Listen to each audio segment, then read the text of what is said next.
Hi students. अभी यहाँ पे हम नेक्स्ट अभी देखने वाले जो वो है हमारी फिक्स कॉस्ट। तो फिक्स कॉस्ट इज ऑल्सो मतलब वेरिएबल कॉस्ट जैसे हमने देखा था वैसे ही हम अभी यहाँ पे फिक्स कॉस्ट देखेंगे। तो fix cost is a part of classification behaviour wise, मतलब बिहेवियर वाइज और उसके नेचर वाइज जो कॉस्ट वैरी होता है, जो कॉस्ट वैरी नहीं होता है उसको कहते हैं fix as well as fix कहते हैं, और उसको वेरिएबल भी बोल सकते हैं कि जो बिहेवियर वाइज चेंज होता है। बट अभी इस वीडियो में in this short video we have to understand fix cost, the basic feature of fix cost कि फिक्स कॉस्ट पर यूनिट में क्या कहता है और फिक्स कॉस्ट टोटल में क्या कहता है। ठीक है, तो फिक्स कॉस्ट के दो चार फीचर्स भी देख लेंगे और एग्जाम्पल विथ चार्ट वाइज कि उसके अकॉर्डिंग हमारे पास प्रिंसिपल्स क्या निकलती है।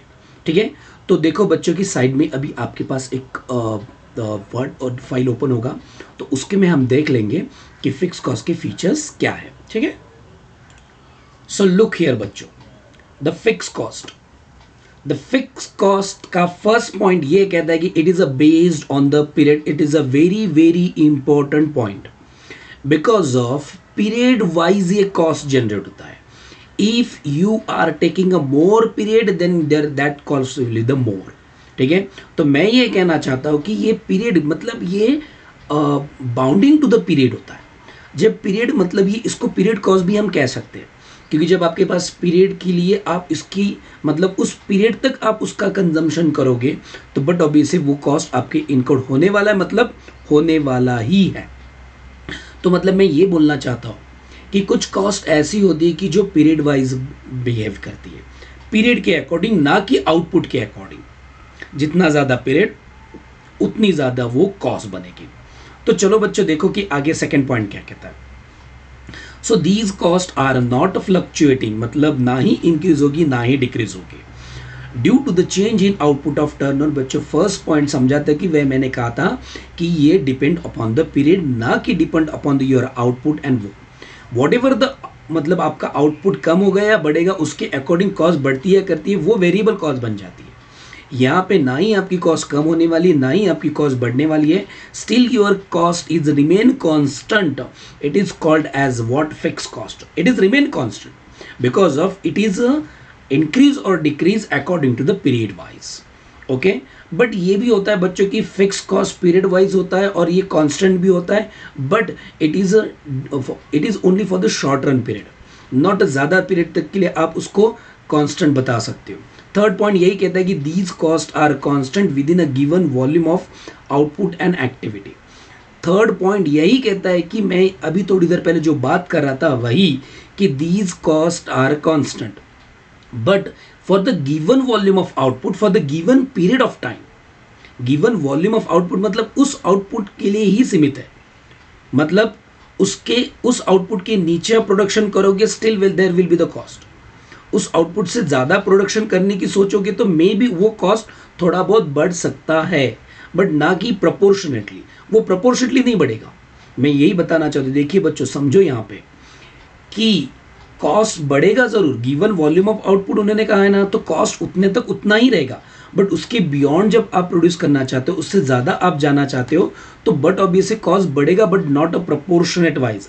जैसे कि वेरिएबल कॉस्ट प्रोपोर्शनेटली बढ़ता है बच्चों, ठीक है, वेरिएबल कॉस्ट प्रोपोर्शनली बढ़ता है। मतलब 100 स्टूडेंट्स और 200 स्टूडेंट्स का जब डिफरेंस देखोगे, मतलब मैं स्टूडेंट एग्जांपल ले रहा हूँ क्योंकि मेरे प्रीवियस वीडियो में मैंने एग्जांपल दिया था आपको कि स्टूडेंट के लिए कॉस्ट का एक्सपेंडिचर कितना होता है।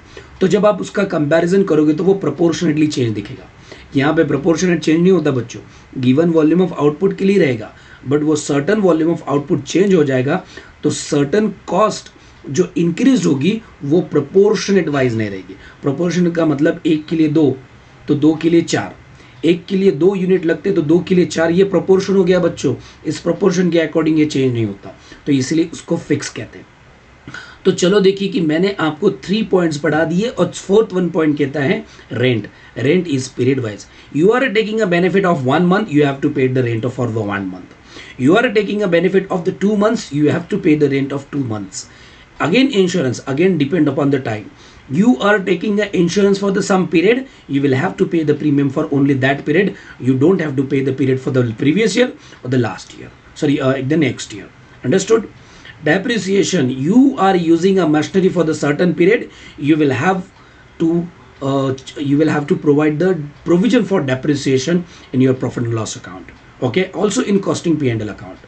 So salaries account, salaries also, you are taking a benefit of the 1 month of any employee, you will have to pay the salary. So देखिए interest also is there. So all these are examples of the fixed cost, but all these are depend upon the time, ना कि depend upon the output and volume of units. Okay बच्चों, rent, insurance, depreciation, salary, interest and so on, whatever, which means any type of expenditure which is depend upon the period, it is called as a fixed cost. Understood? So बच्चों देखो, इस fixed cost को again हम understand करते हैं with the help of chart. अभी chart के example में देखिए, some points are first page पे गया है, रिमेनिंग पॉइंट्स और नेक्स्ट पेज पे गए, तो वो पॉइंट पढ़ लेते, फिर बाद में हम नेक्स्ट पेज पे चले जाते हैं. तो देखिए, there are the two option, one is fix cost in total, another is fix cost per unit. But in blue line में देखिए, वहां पे क्या लिखा है, blue line means blue row में लिखा है rent of class of room, classroom. Classroom का रेंट है 1 lakh rupees having a capacity of 400. देखिए बच्चों, having a capacity of 400 means यहाँ पे बाउंडिंग है, आपको 400 नंबर ऑफ स्टूडेंट्स रहेंगे, तो बट ऑब्वियस है आपको रेंट 1 लाख रुपीज पे करना पड़ेगा. Even though if you don't have any number of students, you have a range 0 to 400, 0 से स्टार्ट करोगे तो 400 तक जाओगे, तो आपको रेंट 1 लाख ही होगा. Means if you have a 0 number of students, you will have to pay the 1 lakh rupees. If you have a 50 number of students, still you have to pay the 1 lakh rupees rent. If you have a 200, 300, but the within a 400, you have a number of admission within a 400, still at any volume of number of students within a range of 400, you will have to pay the 1 lakh rupees rent. This line, matlab this example is exactly linked with the point number 3. Point number 3 is also explaining the same thing. This cost remaining constant, but in the short run मतलब given volume of output. My given volume of output is 400 students. 400 students के लिए 1 lakh तो 1 lakh ही होगा. If I have a admission of 500 students, then I will have to pay the more rent to accommodate the 500 students. Understood? ये बात याद में रखना बच्चों. This is the very important. This is the very important when you taking any decision. When you are taking a decision, the fixed cost is remain constant. जरूर है 101% it remain constant, but for the given volume of output. तो fixed cost in total में there are the two columns, students and fixed cost in total. Fixed cost, sorry, student and fixed cost per unit, ऐसे 4 column है. तो total के देखते हैं, फिर per unit के वाइज देखते हैं. ठीक है बच्चों? सो देखिए बच्चों, yellow colour line and green colour line. Yellow colour line indicating the fix cost in total, behaviour in total, and the green colour line showing the behaviour in per unit. Okay बच्चों, now listen, अभी concentrate ना, pure. Option 1, यहाँ पे मैं 0 भी ले सकता था, बट नहीं लिया, अंडरस्टैंडिंग के लिए बच्चों इजी नहीं होता है. तो ऑप्शन 1 में मैं 0 स्टूडेंट भी ले सकता था, आप ले सकते हो तो ले सकते हो. ऑप्शन 5 बना सकते हो आप.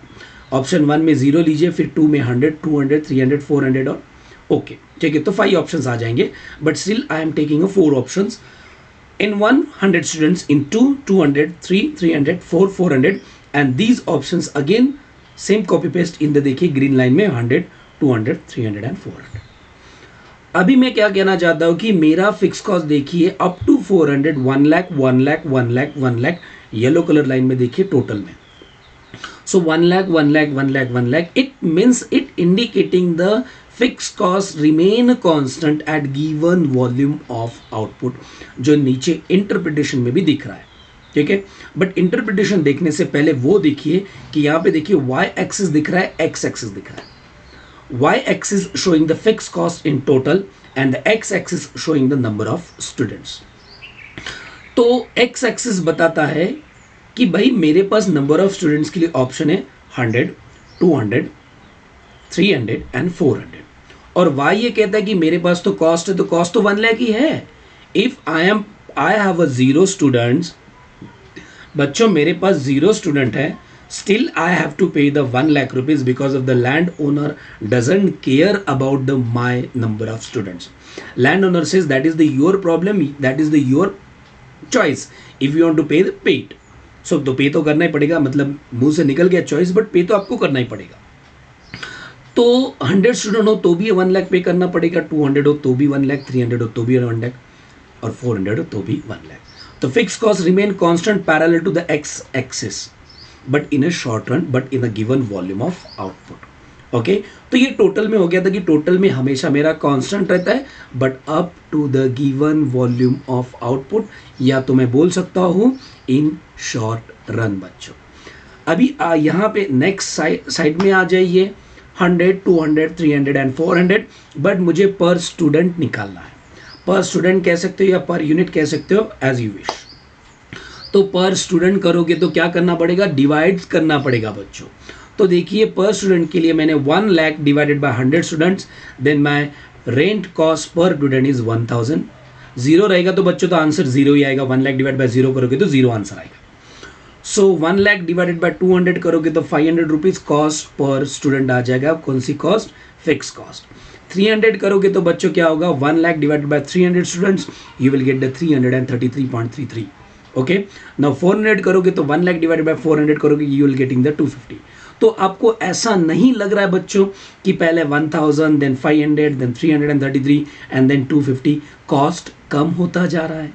तो मतलब क्या हो रहा है कि फिक्स कॉस्ट पर यूनिट जैसे जैसे नंबर ऑफ स्टूडेंट्स बढ़ेंगे तो वो कॉस्ट घटता जाएगा, और जैसे नंबर ऑफ स्टूडेंट्स कम होते जाएंगे तो वो कॉस्ट बढ़ता जाएगा. फिक्स कॉस्ट पर यूनिट की बात कर रहा हूँ मैं, ठीक है. तो फिक्स कॉस्ट पर यूनिट तो फ्लक्चुएटिंग रहेगा ही रहेगा, क्योंकि आपका जिस डिवाइड कर रहे हो आप, जो डिनोमिनेटर है आपका वो चेंज होता जा रहा है. तो बट अब इसे आपका fix cost per unit change होता ही जाएगा, वो वेरी करेगा ही. तो देखिए इन एक्सिस y और यहाँ पे एक्सिस x दिख रहा है, एक्सिस y दिख रहा है आपको. तो यहाँ पे ऐसा दिख रहा है बच्चों प्योरली कि जैसे जैसे फिक्स कॉस्ट पर यूनिट क्या होता है, कम होता है, क्योंकि नंबर ऑफ स्टूडेंट्स बढ़ोगे. ठीक है, तो फिक्स कॉस्ट पर यूनिट में जैसे मैं अभी बता रहा था आपको कि x और y, x showing the number of students, y showing the fix cost per unit. तो देखिए नंबर ऑफ स्टूडेंट्स बढ़ रहा है तो फिक्स कॉस्ट पर यूनिट भी ऐसे नीचे नीचे आ रहा है. नंबर ऑफ स्टूडेंट्स कम होता जाएगा तो फिक्स कॉस्ट पर यूनिट भी क्या होता जाएगा, बढ़ता जाएगा. ठीक है, तो fix cost per unit always fluctuating according to the volume of output. Okay, तो ये बच्चों था कि आपका फिक्स कॉस्ट कैसे बिहेव करता है इन टोटल वाइज, और फिक्स कॉस्ट कैसे बिहेव करता है पर यूनिट वाइज. ओके बच्चों, तो ये था फिक्स कॉस्ट का नेचर और फिक्स कॉस्ट के some principles with the chart. आपको कोई सजेशन हो तो आप कमेंट बॉक्स में डाल सकते हैं बच्चों, और वीडियो लाइक हो तो आप ये भी डाल सकते हो कि हाँ मैं मुझे वीडियो अच्छा लगा सर, और मैं मोर वीडियोस बना सकता हूँ on the small concept. Okay बच्चों, और मेरा चैनल सब्सक्राइब करना भूलना मत बच्चों. ओके बच्चों, थैंक यू.